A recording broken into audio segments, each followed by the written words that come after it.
There is some competition for the New Balance Rebel, for the Saucony Endorphin Speed, I guess, and maybe even for the brand new Adidas Adizero SL. This shoe is the On Cloudboom Zone, and it's falling in that specific category. Let's review it and let's see if it's any better than the other guys. Hey everyone and welcome back on the channel. My name is Alex. In today's video we are reviewing the On Cloudboom Zone. This is a first impression video. I don't have tons of mileage on this shoe and I'm just excited to be sharing some first initial reactions. We got it on the On app, we purchased it ourselves, and this again is a testimony of how transparent and objective our reviews are. We're not tied to anyone. This is the case when brands send us products or when we purchase them.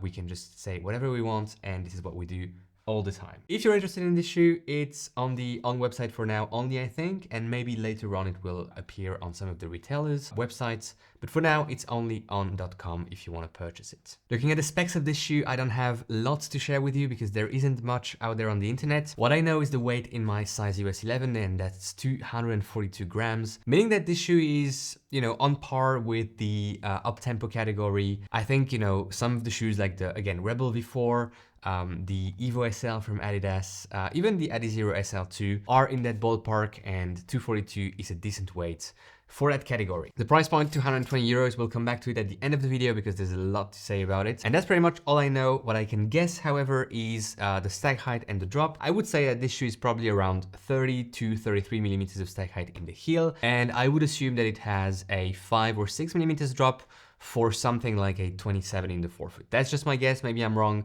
Let's see when the numbers are out, if I'm really far away or if this is actually quite accurate.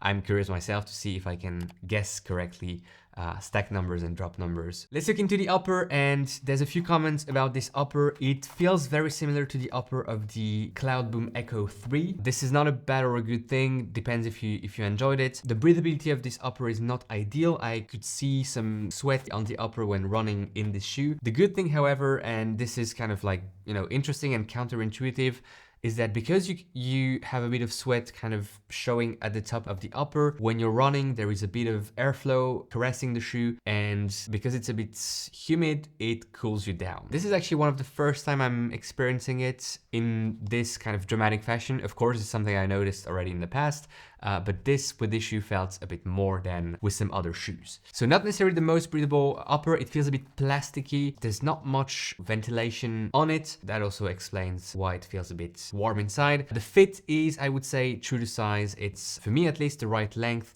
Again, some issues in terms of fit with On recently. It's not necessarily the length or the width, it's just how the last is chosen and how the upper material sits on top of your foot. I have lots of wrinkling again at the front of the laces with this shoe, and it's kind of annoying because I feel like On hasn't nailed an upper for quite some time now. I know they moved to different lasts because they want to accommodate more feet, they want to make their shoes more accessible to more people, and that's perfect. And I understand it really, really well when it comes to shoes like the Cloud Monster that is really meant for quote unquote the masses. This is more of a up-tempo shoe meant for faster people training in different conditions, and even for people who are not necessarily faster. If you're a bit slower and you want to use this shoe, that's perfectly fine, but you might want to enjoy a slightly snugger fit just to connect with the shoe and also have a bit less of movement inside the upper, which here for me was a little bit the case, and I think the wrinkling was really the most annoying part. The other annoying part is the laces.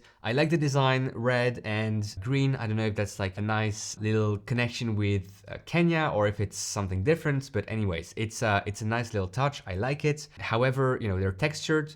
They didn't work really well for me. I had to lace them, relace them. They unlaced when I was doing some reps on the track.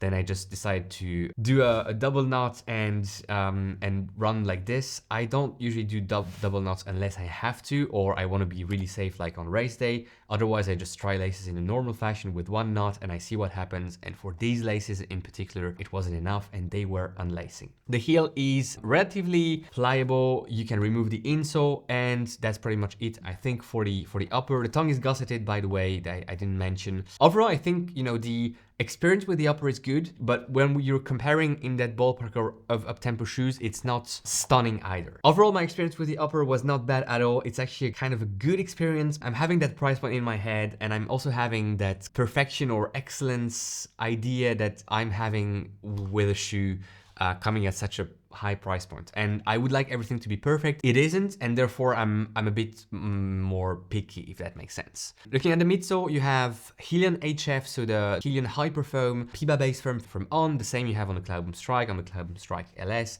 on the spikes as well, and a speed board. It's not too stiff. It's actually quite, you can bend it like this. It has some flex. Especially here in the midfoot where you have that flexion point.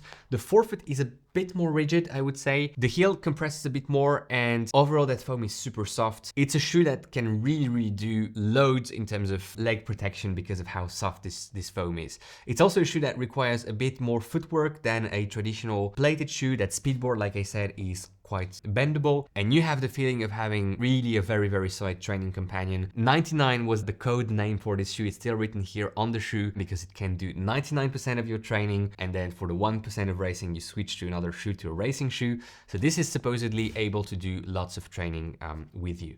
Can it do it? I think so. I think it's genuinely very capable. It reminded me of the Rebel before in the way it rides. It's a very natural ride, very exciting because it's soft but not plush, responsive but not overly responsive. It makes your feet and your leg work a bit because, again, it's stable thanks to the speedboard but not overly rigid, overly stiff, and that's a good thing. I found it kind of more interesting for heel strikers because you are really tempted to use that plushness in the heel. I think, if you're landing in the midfoot, it feels like a bit empty, just like on the Kipron KD900s.2, where you had that collapse in the midfoot. If you watched that review, this is a bit the same here. I feel like the midfoot is not really interesting. There's not a lot going on in the midfoot transition in this shoe. The heel and the forefoot are a bit more kind of joyful and interesting because of the plushness you have in the heel and that landing, that very, soft and very accommodating landing that you experience.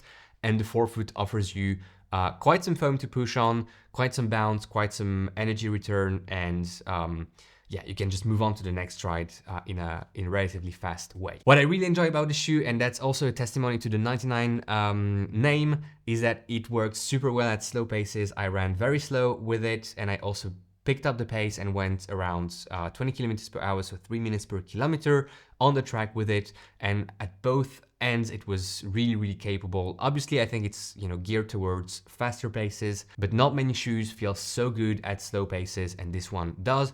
Just like the Rebel, just like the Adizero SL2, just like the Endorphin Speed and other shoes in that category. One issue for me, the outsole, not grippy at all, not grippy enough at least. On the track, cornering, I could really feel the slippage under my feet, and the track was not necessarily super wet. It was a bit wet because it rained yesterday, but today was fairly dry. So it was, a half dry, half wet track, nothing too dramatic when it comes to running on the track in general. Some other shoes would have been perfectly fine. This one was slipping, and I was a bit disappointed because otherwise it would have been a better overall assessment for this shoe. Price point, value for money, durability and all that stuff, there's a big discussion. 220 euros is not a good price point for this shoe. That's as simple as that. I simply think that for 220 euros, either this shoe should be perfect, like spot on.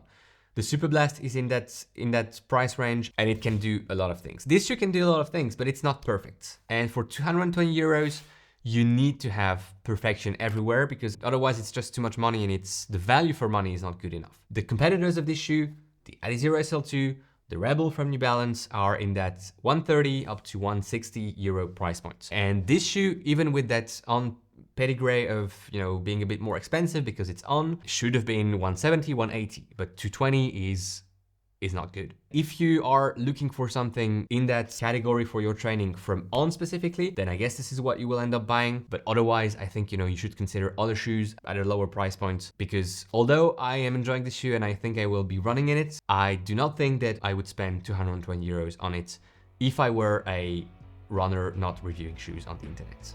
I hope you enjoyed this review. Let's link to the review of the On Cloudboom Strike. Thanks a lot for watching. Enjoy your run today, enjoy your ride, and go beyond your limits. I will see you in the next one.